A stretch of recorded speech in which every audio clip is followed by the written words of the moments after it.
tell you that this is quite a distressing story, because I want to talk to you about what many would say are the nation's favourite pets. I'm speaking, of course, about dogs. Now, I confess, many of you know this if you're regular viewers, I'm not overly a dog person. I've never had a dog, but I don't imagine I would ever own one as well. But even despite that, so even where I am, I found this really, really distressing. And I'm speaking about organised dog fighting. And I just want to bring some stats up on the screen for you, just to kind of bring some context into this. There has been a 34% increase in dogfights since 2020. There are more than 30 organised dogfights in England and Wales each month. So basically, pretty much one a day, everybody. I mean, the RSPCA as well been called out to stop nearly 2,000 dogfights. And if you look at where this kind of stuff is happening, the greater 40% of these incidents happen in the north of England. London as well, of course, they've had a lot, 91 investigations there. The West Midlands has had 59 incidents there as well. And one of the things that absolutely shocks me, everybody, because I just want to make clear what we're talking about here. We are talking about the deliberate priming and grooming and training of dogs to fight each other, and to end up with absolutely barbaric, distressing, upsetting injuries that really cause harm to those animals, and in very often end up in the death of those animals as well. So this is the kind of thing we're talking about. It's often done for pleasure. It's often done for financial reasons.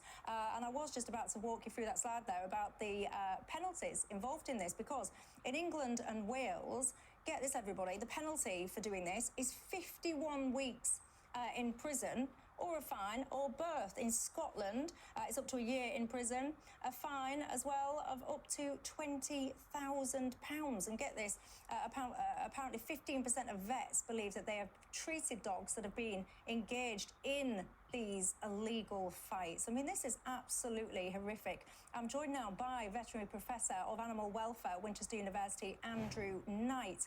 Good evening to you, Andrew. I mean, many people would have assumed that this thing, it was out with the dark ages, 200 years ago or thereabouts. I think this stuff was banned, but it's very much going on. I've just given the stats there, 34% increase. Can you just describe, I mean, I am conscious that it's tea time, so I don't want to be too graphic, but just kind of help the viewers understand what is actually going on here. Yeah, it's really worrying to see those numbers actually increasing so dramatically as you've described. I mean, the concerns are certainly the fights themselves. The injuries that the animals sustain can be quite horrific. These are underground fighting rings. They're not, there's not any sort of proper veterinary care for the injured animals. They can sustain fractures of their limbs, lacerations to their faces, their abdominal body, and the rest of their skin surfaces as well. If there is treatment of these, it will tend to be with sort of backyard therapy such as superglue and staples, rather than providing appropriate veterinary care. And unfortunately, animals that lose are sometimes seen as sort of dishonouring their owners, and are punished or even killed actually by the owners if they have not been seen performing well in the ring. So this will be done brutally with, unfortunately, methods like clubbing the animals or simply leaving them abandoned in buildings.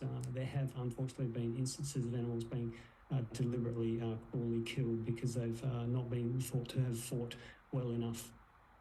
You're showing some video of the training methods used. They can also be very exploitative and quite cruel. Animals can be run on treadmills. They might be baited with small animals like kittens ahead of them. Sometimes these are placed on lures as well to try to strengthen the jumping muscles of the hind legs, encourage the dogs to lunge forward. Sometimes they need to pull heavy weights as well. So pretty brutal training methods without any sort of normal care that our pet dogs would enjoy. And also without the socialisation, the learning to become confident, happy and well behaved with other dogs and people and become good companions. These animals don't get that. They're raised in a pretty brutal environment. They're subjected to the most horrible, cruel fights, and if they do survive those, their injuries are not properly treated. So this is pretty barbaric. It's absolutely horrendous. What do we know about the kind of breeds that are involved in this stuff? They tend to be pit bulls, pit bull terrier type breeds. These dogs with short, stocky legs, strong chest muscles, strong, thick necks. And it used to be the case that many of them would also be ear cropped and tail docked. It's illegal now in the United Kingdom, thankfully, but these are the dogs that were historically chosen for fighting and have been bred over many generations to have those sorts of characteristics. And just help my viewers understand, because I was reading today about actually if you see a dog with certain telltale signs, or if you see certain things, then this might indicate that that's a dog that's been involved in these kind of practices, and you can flag it to the RSPCA, etc. What should people be looking out for? I mean, an obvious thing will be injuries, and as a veterinarian in small animal practice, you know, I was working in that field for about 10 years before becoming a veterinary researcher, and you would sometimes see animals coming in with injuries that weren't consistent with the stories that we were given about how those injuries might have been obtained, or wounds that don't seem to have been properly treated, or might have been older than they should be when they come in. So I think an obvious thing is to be looking out for injuries and any general mistreatment of animals.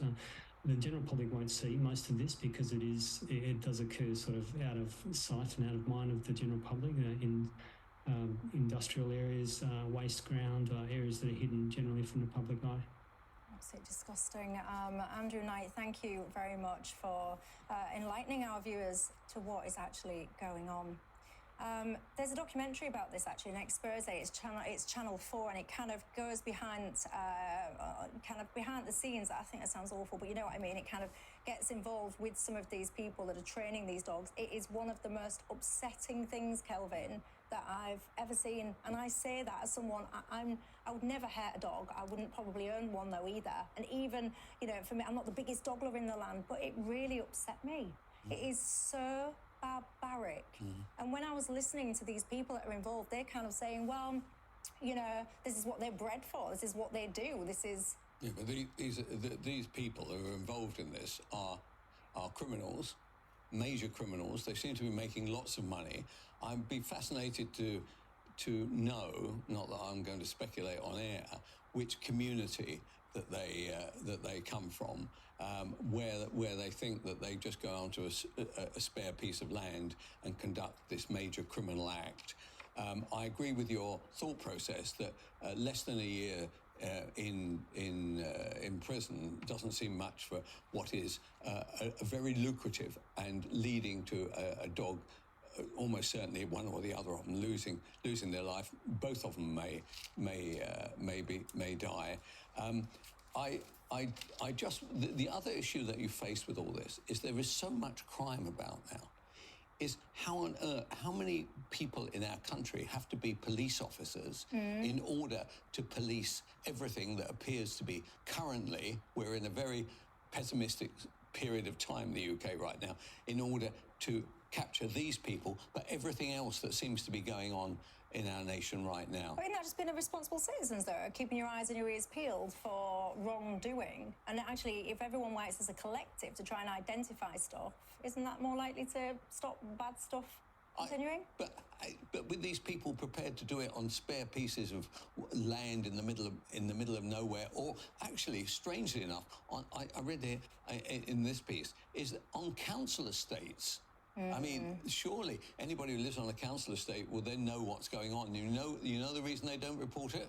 For the very good reason these people are major criminals, and I hesitate to think what they might do to anybody who went to the police. Kerry, what do you think? Well, I don't think you have to be an animal rights activist to think this is barbaric and was rightly outlawed along with bear baiting 200 years ago. I mean, it's quite medieval. Yeah. I am shocked that the fines are so low, and obviously 20,000 is nothing if you're going to make 100 grand out of a fight a day. I do think it's probably a pretty rare practice. You know, one a day is really bad, but I don't think, you know, I think 99.9% of British people find it appalling. But hold on, so they know of, so in England and Wales, they know of 30 a month, i.e. one a day. That's what they know of. And you think that's pretty rare?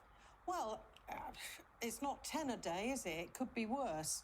No, I think that there are obviously these outfits that can pull huge money in organising one a day, wherever it is in the country.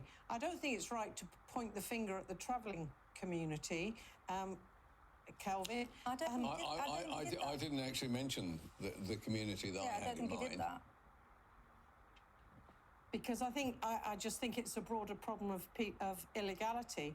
And it's my understanding that this summer there is new animal welfare legislation which will increase the prison sentence to 5 years, potentially. I don't know what it's going to do about the 20 grand fine, but obviously the fines need to outstrip the ill-gotten gains from utter cruelty. It is. Liam says that this is disgusting and horrific. How can anybody treat an animal like that?